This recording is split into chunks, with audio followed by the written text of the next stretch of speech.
अजय पिछले 4-5 सालों से अपने शहर में होने वाली मैराथन में हिस्सा लेता था, लेकिन कभी भी उसने रेस पूरी नहीं की थी।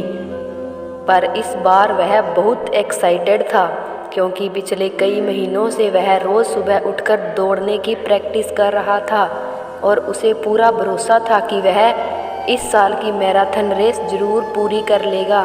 देखते देखते मैराथन का दिन भी आ गया और धाएं की आवाज़ के साथ रेस शुरू हुई।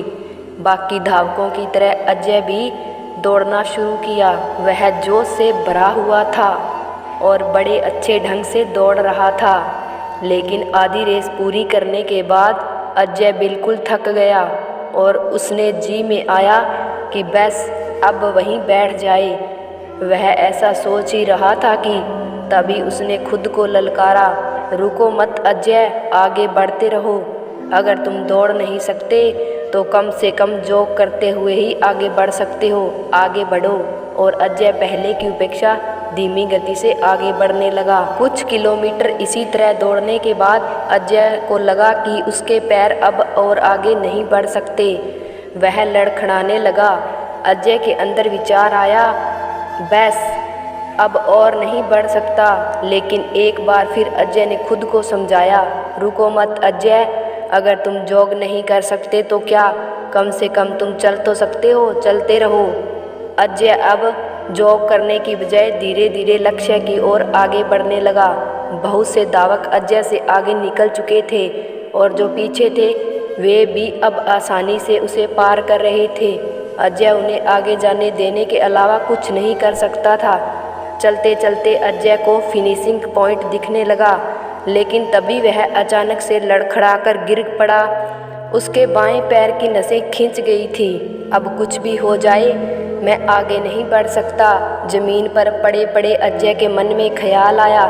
लेकिन अगले पल ही वो जोर से चीखा, नहीं, आज चाहे जो हो जाए मैं ये रेस पूरी करके रहूँगा, ये मेरी जिद है।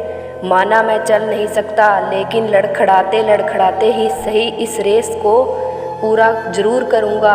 अजय ने साहस दिखाया और एक बार फिर असहनीय पीड़ा सहते हुए आगे बढ़ने लगा। और इस बार वह तब तक बढ़ता रहा जब तक कि उसे फिनिशिंग लाइन पार नहीं कर ली। और लाइन पार करते ही वह जमीन पर लेट गया। उसकी आंखों में आंसू बह रहे थे। अजय ने रेस पूरी कर ली थी। उसके चेहरे पर इतनी खुशी और मन में इतनी संतुष्टि कभी नहीं आई थी। आज अजय ने अपने चलते रहने की जिद के कारण न सिर्फ एक रेस पूरी की थी, बल्कि ज़िंदगी की बाकी रेसों के लिए भी खुद को तैयार कर लिया था। दोस्तों, चलते रहने की जिद हमें किसी भी मंजिल तक पहुंचा सकती है। बाधाओं के आने पर हार मत मानिए। न चाहते हुए भी कई बार कंडीशन ऐसी हो जाती है कि आप बहुत कुछ नहीं कर सकते, पर ऐसी कंडीशन को कुछ भी न करने का एक्सक्यूज़ मत बनाइए। घर में मेहमान हैं, आप 8 घंटे नहीं पढ़ सकते, कोई बात नहीं, 2 घंटे तो पढ़िए। बारिश हो रही है, आप 10 कस्टमर से नहीं मिल सकते, कम से कम 2-3 से तो मिलिए। एकदम से रुकिए नहीं, थोड़ा थोड़ा ही सही, आगे तो बढ़िए। और जब आप ऐसा करेंगे तो अजय की तरह आप भी अपनी ज़िंदगी की रेस ज़रूर पूरी कर पाएंगे और अपने अंदर उस खुशी और संतुष्टि को महसूस कर पाएंगे जो सिर्फ चलते रहने की जिद में आती है।